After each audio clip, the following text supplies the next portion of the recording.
By 2021, HoneyKomb Brazy was one of the most notorious figures in the streets of Alabama. His iconic freestyle was picking up steam, having racked up 24 million views by January the 15th, 2021, and the December 2020 assassination attempt on him was still going viral. And his newest song, Brazy, released in January 2021, was getting mainstream acclaim, receiving a Billboard article shouting it out, proving HoneyKomb Brazy was taking steps towards cracking the industry. However, unfortunately, in the streets, he was even more infamous, and those people who had been trying to kill him for years now were getting frustrated, and unable to find HoneyKomb himself, they would resort to attacking his family to send a message, and what happened next would go down as one of the most brutal instances of violence I have ever covered.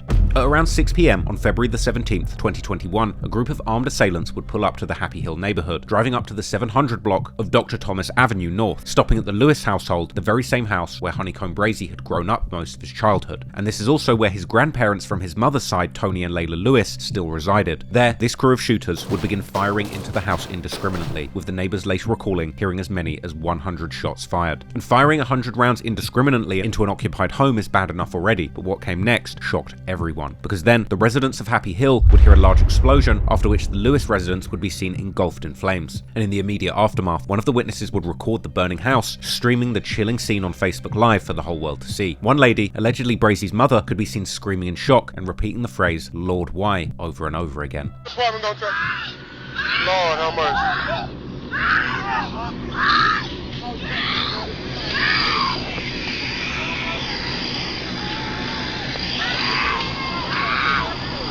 Lord, no. Lord, no. Lord, have mercy.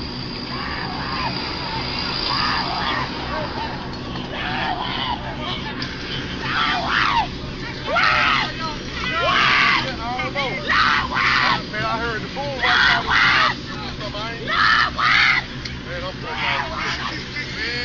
I heard the boom, man. I seen Paul come speeding from around the one way. I did too.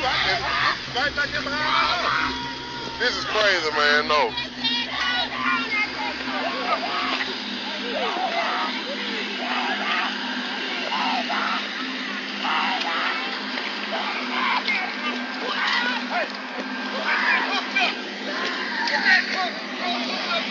Hey, you got a live wire down there too, sir. A live wire.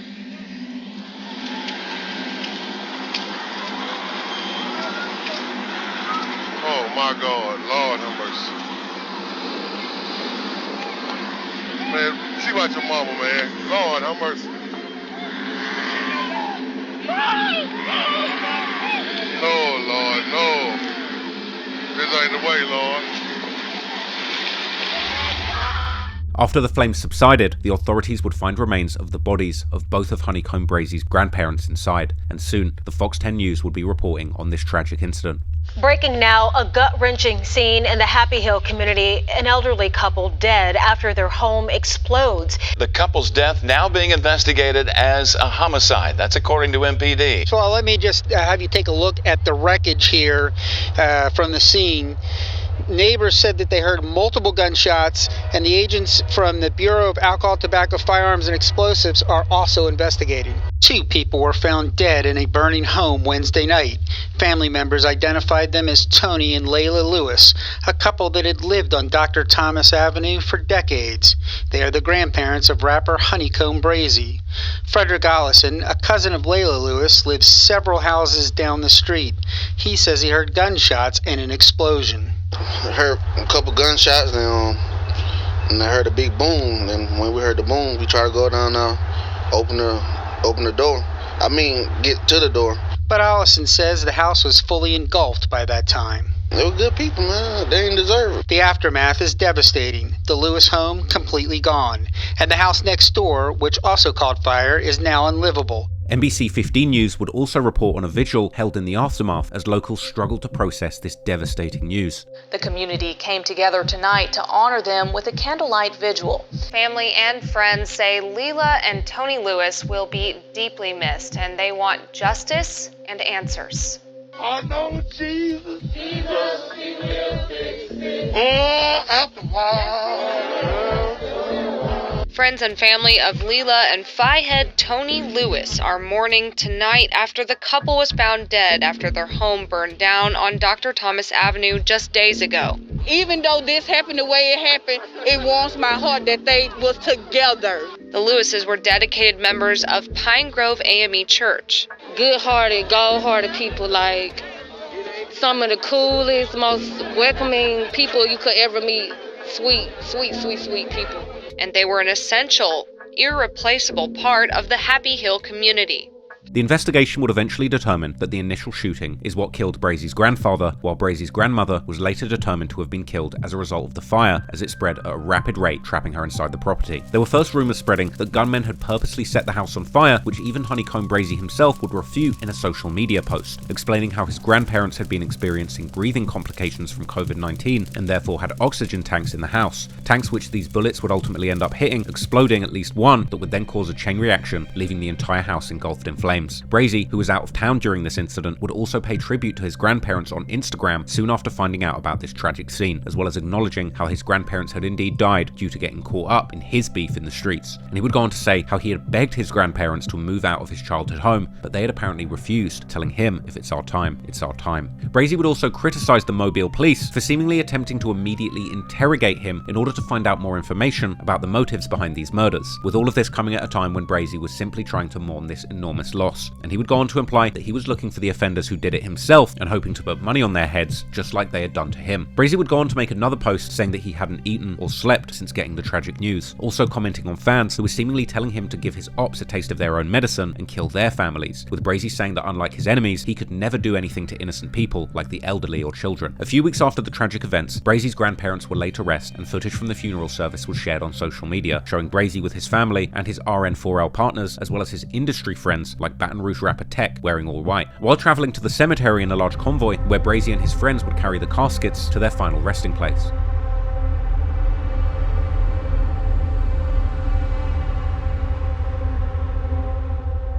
Tech would later describe the funeral during an interview, explaining how Brazy's grandparents had been superstars in their neighborhood. You did go to Brazy's grandparents' funeral, and when I went back and I watched, man, how many cars was that? Like, it was a lot of cars. You like the whole Mobile, more people. Yeah, you didn't think that many people was in Mobile. Yeah, but his family, like his grandpa and grandmother, like they, like neighborhood superstars out there too. You know what I'm saying? Like they had so much love that I seen out there that wasn't even their family. Like after the funeral, they had a little block party in their projects and shit. And it was so many motherfuckers out there. Like the whole was packed.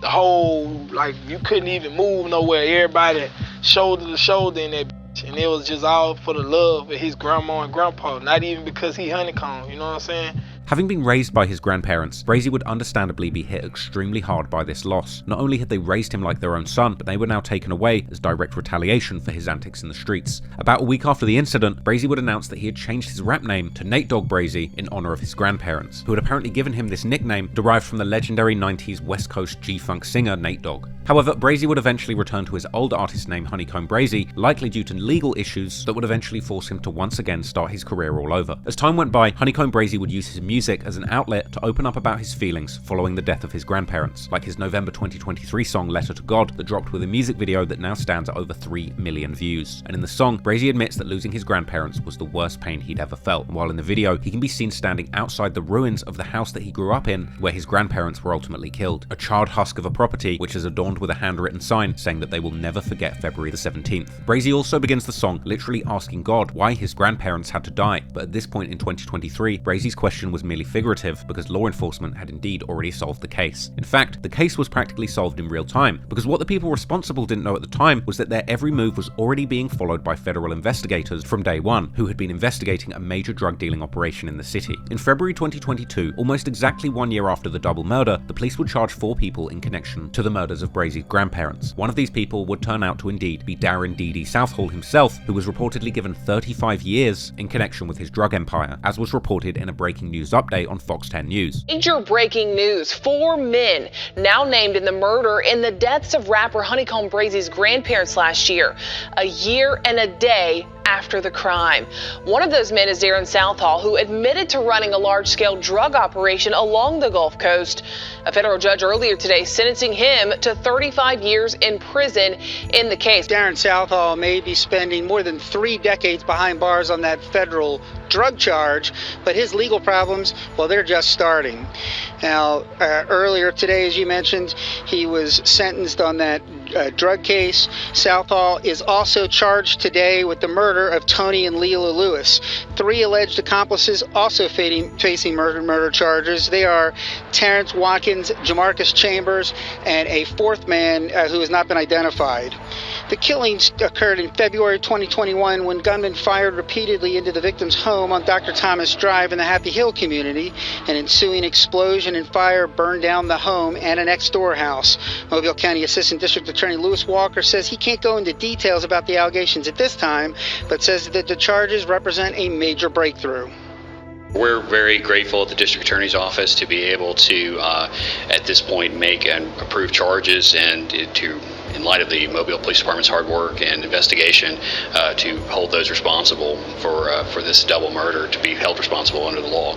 Now, it was obvious to anybody who had been following the beef closely that Southall had gone after Brazy's family after all the failed attempts on his life, but the full picture that the investigators and prosecutors have since formed about the incident paints a much more complex picture of events. One of the main suspects in the murder plot was in fact another rapper from Mobile named YSD Cap, real name Terrence Santez Malik Watkins, who Brazy had most famously dissed in his Gucci Mane-inspired track, The Truth. According to the investigators, YSD Cap would contact Southall only a few hours before the murders, telling him that he had everything lined up, as well as saying that he was about to go kill everybody and that he had scoped out the neighborhood beforehand, and he was apparently planning on knocking on the door to make sure residents of the house were home before returning with guns. GPS data would even place Watkins, aka YSD Cap, within a mile of the Lewis residence at the time of the shooting. But perhaps the most shocking fact about YSD Cap, who is allegedly Dee Dee Southall's nephew, is that in 2019, he and Stank's brother, fellow Mobile rapper Johnny B, had filmed a music video for a diss song towards HoneyKomb Brazy, aptly named Not Brazy, which was filmed directly in front of Brazy's grandparents' home, the very same house that Cap would end up shooting and blowing up years later.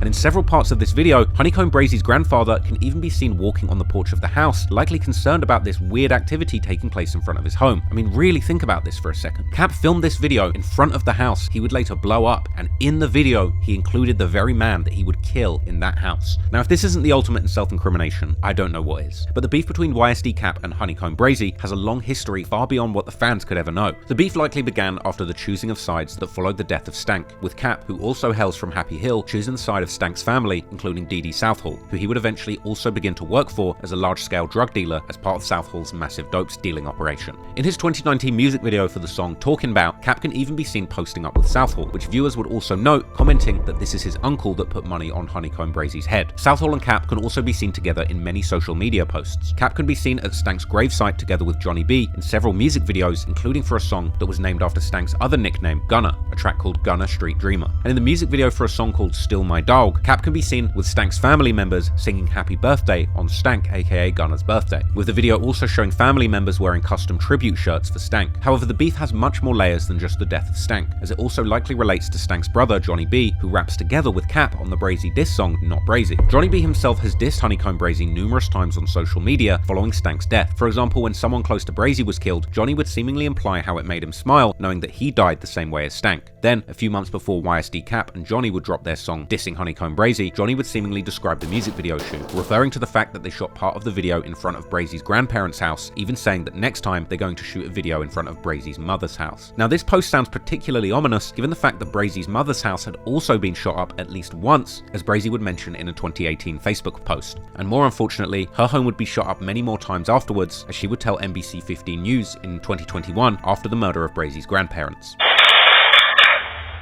A crime alert tonight. Terrifying moments for people on Clark Street in Mobile as they wake up to gunfire in the middle of the night. NBC 15's Andrea Ramey obtained the surveillance footage there that captured the sound of those shots. Andrea, you've learned this shooting may be connected to Mobile rapper HoneyKomb Brazy.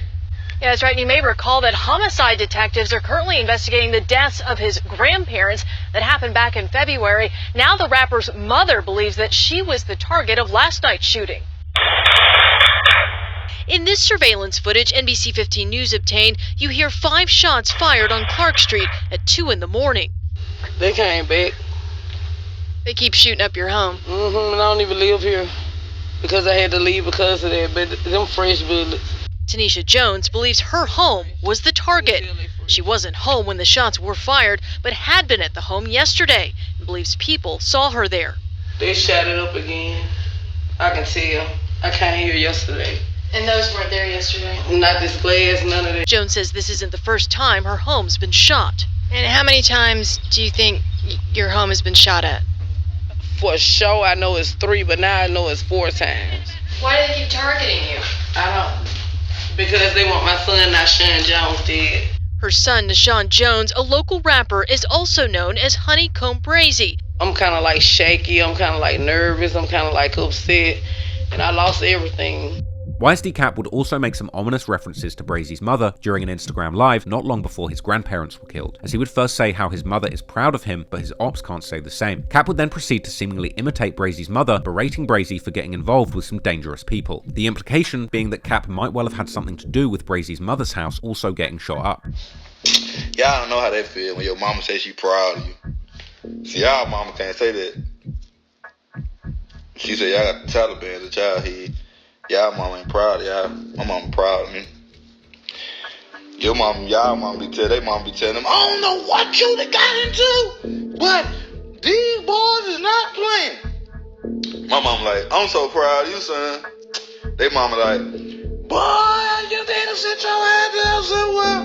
My mama like, do that, son. Do that. Y'all mama like, you need to sit your head down. Kill your ass. My mama like, do it.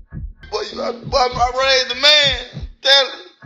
And during the same live, Cap would also accuse both Brazy and his father of snitching, while at the same time admitting that his uncle was indeed a snitch like Brazy had been saying. And this is all the big stupid who want to be Brazy doing. This is all doing. Like he Brazy. And y'all co-sign that. And he's sitting in the corner watching everything I'm doing just like this. All right. I'm dropping down. Hey, let me tell the word they police. You tell them, boy. Some YSD, big YSD. My uncle did what he did. I still love him. I'm big YSD. It wasn't me. I ain't do it. Don't matter. But I don't think I put to beef with my uncle. Man, he'll be mad at well, he need to be mad at Ted. Get mad at his dad and stop somebody they just like. Cause his dad's name on paperwork. Moreover, a few months after Cap and Johnny B dropped their diss song towards Brazy in 2019, Johnny would once again diss Brazy, questioning how he could have killed a real street guy like Stank, as well as describing how Brazy had killed Stank in cold blood like he never even knew him, so if anyone crosses him, he's also going to do the same to them. Unfortunately, it seems that someone may have gotten to Johnny first, because sometime after this post, something would happen that would ultimately wind him in a wheelchair, seemingly permanently. Brazy would then comment on Johnny's situation sometime before his grandparents were killed, as during a freestyle session, Brazy's friends would give him words to use in his raps, with one friend saying the word wheelchair, to which Brazy would respond by rapping, "Put a dude in a wheelchair, Johnny B know that, he's still there," a lyric which made all of his friends burst out laughing. Headline, Brazy, wheelchair, hit a in the wheelchair, Johnny B know he's still there. But what makes this particularly sad is the fact that Brazy and Johnny B were clearly close before Stank's death, which becomes obvious from the freestyle that Brazy made after those tragic events, where he specifically mentions being on the phone with Johnny when Stank came back to the girl's house. Clearly, Brazy's beef with Stank's family and people close to them ran deep and involved many more people than just D.D. Southall himself. However, the third suspect in Brazy's grandparents' murder is more surprising, a man named Jamarcus Devonta Chambers, who is better known as Project Baby Juicehead, or simply Juicehead or Juice, the former right-hand man of another famous Mobile rapper, Rilo Rodriguez, as well as being a former good friend of rapper No Cap, also from Mobile. Already, before the murders of his grandparents, Brazy had stated in his Say Cheese interview that he didn't mess with Rilo because he associates with rats, with this likely being Brazy's typical way of hinting at somebody maybe associating with D.D. Southall, as well as seemingly also being the link between Juicehead and Brazy's top op. Rilo, he rap, he got good music and like that, but he be too many rats. Like, you know what I'm saying? I ain't talking about Lil Baby and them, I'm talking about out of Mobile. Like, all them ran, so I don't really too tough be kicking Rilo like that, but he alright, but now he's tripping though. Juicehead, who is allegedly the driver on the hit, has a controversial past from allegedly turning on No Cap in his beef with Lil Baby's 4PF crew to becoming known amongst Mobile rap fans for popping ungodly amounts of prescription painkillers during his IG lives. Juicehead was also part of Southall's drug operation, for which he would eventually receive over a 10-year sentence in 2022. However, Juicehead's relationship with Southall was seemingly not on the best terms, as court documents would show how law enforcement actually made contact with him during their investigation into Southall's operation in late 2020, a few months before the murder of Brazy's grandparents, warning him that Southall may be planning on killing him due to some stolen drug profits. However, this is where things would get murky, as Juicehead would then allegedly inform Southall about his contact with law enforcement. And what makes this sequence of events particularly confusing is the fact that even with the knowledge that they were being investigated by the feds, both Southall and Juicehead would then not only continue running their drug dealing operation, but they would then plan and execute the murder of Brazy's grandparents, knowing the cops were watching them. Yet things would get even more strange after the murders, as a message allegedly sent by Juicehead to HoneyKomb Brazy would begin to spread online. In the alleged message, Juicehead would absurdly apologize to Brazy for taking part in the murders of his grandparents, essentially saying, "Sorry about killing your grandparents, I just wanted the money," as well as alluding to the plot by Southall to take him out as well. Brazy would then allegedly respond to this message, posting it to his story and acknowledging that Juicehead had in fact once been close to both Brazy and his grandparents who used to feed him. Essentially, Brazy rejected this apology publicly. However, this exchange would later allegedly turn out to be fake. However, Brazy would acknowledge the depth of this betrayal on his Facebook, where he would post a clip of himself freestyling in prison, alongside none other than Juicehead himself hanging out with him and even dapping him up, together with a description saying, how is it that the same people he had been with from the streets to the cell block ended up killing his grandparents? Given the magnitude of this betrayal, it's perhaps no surprise then that Juicehead has since begun seemingly cooperating with the prosecution against Southall and the other suspects. For example, allegedly telling the authorities that the shooters during the hit were YSD Cap, aka Watkins, and a fourth suspect named Patrick Lewis, who would also eventually be arrested after going on the run, as reported on Fox 10 News. Mobile police continue searching for one of the men they say is responsible for a double murder in the city's Happy Hill community. He would later be charged for the murders of Brazy's grandparents, as well as another young man who was killed later in 2021. Yeah, Byron Lenise, it's a 2-for-1. 2 murder cases, 1 suspect. Police say 21-year-old Patrick Lewis is not only responsible for the Lewis's murders, but also a deadly shooting that occurred outside the shops at Bel Air. Patrick, do you have anything to say? Why did police say you murdered his grandparents? Did you kill Tony and Leila Lewis? What about the mall shooting? Did you kill or shoot Brian Maynard? What do you have to say to their family?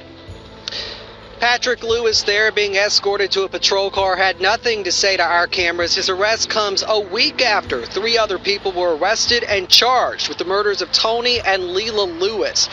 Patrick Lewis, also a suspect in this deadly shooting outside the mall. Brian Maynard, found shot in the passenger seat of a vehicle and later died at the hospital back in September. But perhaps the most interesting revelation about the case would come out during the trial, when the prosecution would claim that the murder plot against Brazy's grandparents actually stemmed from a beef between YSD Cap and a seemingly unrelated rapper hailing from Mobile, OMB Peasy, who would allegedly diss Cap or someone associated with him, such as Southall, on Facebook, with some news sources referring to a Facebook Live, while others simply mentioning a Facebook post. This would then allegedly cause Cap to take out his anger on Brazy's grandparents due to Brazy's association with Peasy, as the two were known to be close friends, with Brazy even telling a story on Live of once saving Peasy's life in the trenches of Mobile when a group of guys were about to rob him. Yeah, that's a real on guard. That's a real.